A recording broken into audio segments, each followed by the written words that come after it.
सबसे पहले हम जितनी भी आईपीओ आज के दिन ओपन है उसके रिलेटेड इंपॉर्टेंट डिस्कशन कर लेते हैं, पॉइंट्स को कवर कर लेते हैं। पहला नाम है रत्नावीर का, जिसका आज के दिन as per sources grey market premium चल रहा है 55% से ऊपर का।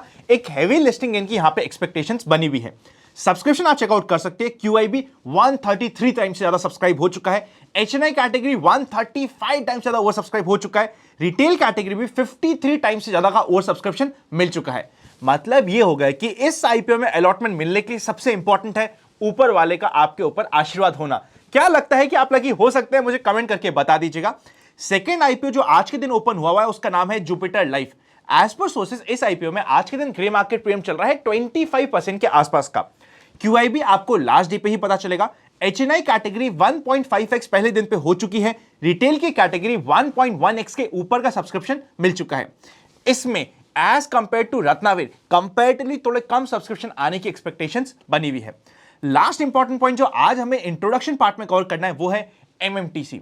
एक ऐसा स्टॉक जिसने पिछले 3 दिनों में 40-45 के भाव से बढ़ता बढ़ता 70 रुपीज तक पहुंच गया है। तो सबकी यहां पे नजर आ चुकी है और सबको यह स्टॉक अचानक से बहुत अच्छा लग रहा है। सिर्फ टेक्निकल लेवल पे न्यूज क्या चल रही है, क्या न्यूज के एक्सपेक्टेशन से सब कुछ हटा दीजिए, सिर्फ टेक्निकल लेवल पे जाके यहां पे डिस्कस करने की कोशिश करते हैं। ये आप स्टॉक को चेकआउट करेगा। इसने एक बहुत अच्छा फ्लैट बेस बनाया, ऑल्दो एक बहुत छोटा था, और इमीडिएटली ये मूव दिया और मूव में वॉल्यूम्स भी बहुत अच्छे थे। मूव का 2.5 दिन आज था, ध्यान से समझिएगा। पहला दिन, सेकेंड डे और आज था 2.5 दिन, जो कई बार हमारे रिवर्सल का काम कर जाता है। इसको हमें ध्यान रखना पड़ेगा। जब भी कोई स्टॉक ऑलरेडी, इस स्टॉक का पाइवेट पॉइंट क्या था 45 के लेवल के आसपास का, अपने पाइवेट पॉइंट से बहुत ज्यादा मूव कर जाता है। बहुत ज्यादा का मतलब क्या हुआ, 20-25% से ऊपर के मूव कर जाता है। वहां पे अगर आप भाग के काम करेंगे तो आपके स्टॉप लॉस हंट होने के चांसेस बहुत बढ़ जाते हैं। मैं ये नहीं कह रहा कि ये बढ़ नहीं सकता, इवन अगर ये स्टॉक बढ़ भी रहा हो तब भी अब ये 70 के लेवल पे जाके मैं यहां पे पर्सनली ज्यादा इंटरेस्टेड नहीं रहूंगा, क्योंकि ये अपने एक अच्छे लेवल पाइवेट पॉइंट से बहुत ऊपर हो चुका है। इवन अगर आप 2022 और 2021 में भी चेकआउट करोगे, उस समय भी 70 के आसपास के यहां पे टॉप बने थे। तो बार बार स्टॉक हमेशा 70 के लेवल के आसपास जाता है, वहां पे रेजिस्टेंस फेस कर जाता है। इसलिए मार्केट में एटलीस्ट या तो स्टॉक में थोड़ा सा रिट्रेसमेंट हो, या फिर कोई एक नया प्राइस पॉइंट या फिर प्राइस एंड वॉल्यूम का एक्शन बने, उसके बाद हम यहां पे इसको स्टडी कर सकते हैं। पर अभी आज के दिन ये अपने 10 डे मूविंग एवरेज से भी बहुत दूर जा चुका है, अपने अच्छे पाइवेट पॉइंट से बहुत ऊपर है। देखिए, अगर आपको अपने स्टॉक के सिलेक्शन में स्टॉप लॉसेस कम खाने, तो उसका सिंपल सा तरीका होता है, और सबसे पहला और सबसे इंपॉर्टेंट तरीका होता है सही टाइम पे एंट्री करना। अगर किसी भी स्टॉक में उड़ते हुए हम एंट्री लेंगे तो कई बार हमें वो भारी पड़ सकता है। चाहे ये स्टॉक यहां से बढ़ रहा हो, चाहे ये 70 रुपए का 140 रुपए हो जाए, पर तब भी जब तक हमें एक प्रॉपर पाइवेट पॉइंट नहीं मिलता, अननेसेसरी भाग के काम करना कई बार डेंजरस हो सकता है। अब चलते हैं हमारे फाइनल सेक्शन पे, जिसका नाम है एक्सपेक्टेशंस फ्रॉम टुमारोज मार्केट। अगर अभी तक आपने हमारा open for all free Telegram channel join नहीं किया है तो डिस्क्रिप्शन में और पिन कमेंट पे आपको लिंक मिल जाएगा। जनरल मार्केट ट्रेंड अभी भी अप ट्रेंड में है। वॉल्यूम डिस्ट्रीब्यूशन डेज बढ़ रहे हैं, पर एज सच कोई टेंशन की बात नहीं है। एफआईआईज और डीआईएस का डेटा आप चेकआउट करोगे तो 650 करोड़ की सेल हुई थी नेट में 5 सितंबर को, जहां पे एफआई से 1700 करोड़ की सेल करी थी और डीआईएस ने 1100 के करोड़ के आसपास की परचेज करी थी। ओवरऑल फिगर आप देखोगे तो एफआई की तरफ से सेल का फिगर बढ़ता जा रहा है। हर मंथली बेसिस का डेटा चेकआउट करोगे तो लास्ट मंथ 20,000 करोड़ की सेल हुई थी एफआई की तरफ से, और इस महीने में ऑलरेडी 4600 करोड़ की सेल हो चुकी है। एक हमारे लिए कॉशियस पॉइंट हो जाता है। एट द सेम टाइम अगर आप पुट कॉल रेशियो को चेकआउट करोगे तो 1.3 पे काफी कंफर्टेबल है। आज की ब्रॉडर मार्केट की ब्रेथ एवरेज थी 1000 के आसपास स्टॉक एडवांस हुए, जिसके अगेंस्ट में 1000 के आसपास ही स्टॉक डिक्लाइन हुए हैं। अब अगर आप निफ्टी को चेकआउट करोगे ना तो निफ्टी को देखिएगा, निफ्टी ने क्या किया, 19,200 के आसपास का अपना बेस बनाया। डेली कैंडलस्टिक की मैं बात कर रहा हूं, और बेस बना के अपना ऊपर के लेवल पे आराम से कंसोलिडेट कर रहा है और बढ़ चुका है। पर at the same time bank Nifty ने एक अच्छा बेस बना के बाउंस बैक तो दिया, और उसका 2.5 दिन आज कंप्लीट हो गया है। टुवर्ड्स द क्लोजिंग आज के दिन हमने देखा कि 3 बजे का मूव अच्छा आया था। तो कल के लिए हमारा इंपॉर्टेंट ये हो जाता है कि इस मूव को वापस से ऊपर की रेंज में सस्टेन करना, वरना अगली बार अगर ये इंपॉर्टेंट लेवल्स को ब्रेक करता है तो नीचे के काफी के लेवल्स हमारे हिट हो सकते हैं, जिसके लिए हमें कॉशियस होना पड़ेगा।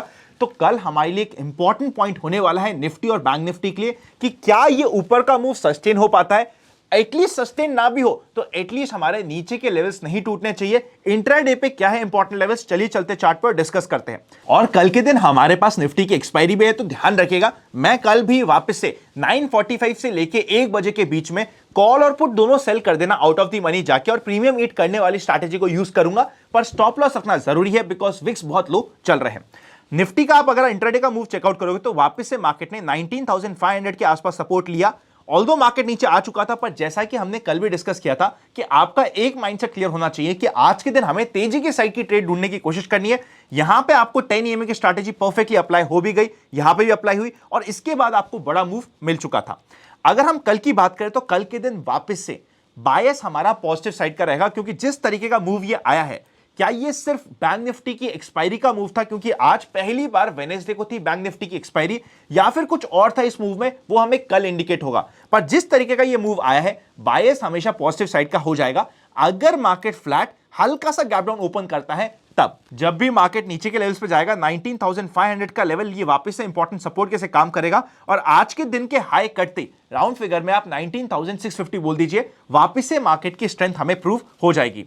कल मोर देन इंडेक्स आपको यह भी देखना है कि क्या ब्रॉडर मार्केट में एटलीस्ट 1200 से ऊपर स्टॉक एडवांस हो पाते हैं या फिर नहीं। अगर हो पाते तो हमारे लिए एक चेक पॉइंट टिक हो जाएगा, नहीं होते तो हमारे लिए दिक्कतें वहां पे बढ़ सकती है। आई फील हमारा चेक पॉइंट टिक हो जाना चाहिए, मेरी पर्सनल एक्सपेक्टेशंस बनी हुई है। बैंक निफ्टी में भी वापस से 44,200 से अच्छा बाउंस बैक आया। जब तक मार्केट का 44,000 का लेवल सस्टेन हो रहा है, मैं पर्सनली बायस अपना पॉजिटिव साइड का रख रहा हूं। बैंक निफ्टी में कल के दिन परफेक्ट ट्रेड ये होती है कि हल्का सा गैप डाउन ओपन हो, आप मान लीजिए 44,320 के आसपास का यहां पे ओपनिंग हो जाए, 2-3 कैंडल यहां पे बने, थोड़ा सा फ्लैट बेस बनाए, ऊपर जाए, एक बार वापस से रिटेस्ट मारे और फिर खींच के ऊपर ले जाए। ये कल के दिन एक्सपायरी जो निफ्टी में हो रही है उसको ध्यान में रखते हुए परफेक्ट मूव हो जाता है। अगर इस तरीके का मूव आए तो कल आपका मिस नहीं होना चाहिए। 44,650 के ऊपर बैंक निफ्टी अपनी स्ट्रेंथ प्रूव करेगा, 44,000 के नीचे ही बैंक निफ्टी वीक होगा। बीच में थोड़ी सी क्वांटिटी को कंट्रोल करने में ऐसा कोई भी दिक्कत नहीं होती है। कई बार हम लोग ना कुछ भी स्टॉक्स डिस्कस नहीं करते। अगर हम कोई स्टॉक आनंद का फंडा में डिस्कस नहीं कर रहे, मतलब ये कि मैं स्टॉक स्पेसिफिक ज्यादा काम करने में कल के दिन के लिए या फिर जो भी इमीडिएटली नेक्स्ट डे होता है उसमें ज्यादा इंटरेस्टेड नहीं हूं, एज सिंपल एज दैट। हर दिन हमें कोई स्टॉक मिले ही सही जहां पे हमारी अपॉर्चुनिटी बड़ी बन रही हो, गलत बात हो गई। तो हर दिन आपको ये नहीं मानना चाहिए। कल के दिन एक इंपॉर्टेंट स्टॉक है, ऑल्दो मैं एक डिस्कस कर देता हूं, पर उसके सक्सेस के चांसेस 50-50 है। उस स्टॉक का नाम है KEI इंडस्ट्रीज। कल के दिन इस स्टॉक में 5 डेज का फंडा लग रहा है, वॉल्यूम भी कंट्रोल्ड है, तो ध्यान में रखना पड़ेगा कि किस तरीके का प्राइस एक्शन बन रहा है। Happy learning and I will see you very soon. Telegram channel जो फ्री है सबके लिए, डिस्क्रिप्शन और पिन कमेंट पे क्लिक करके ज्वाइन करना मत भूलिएगा।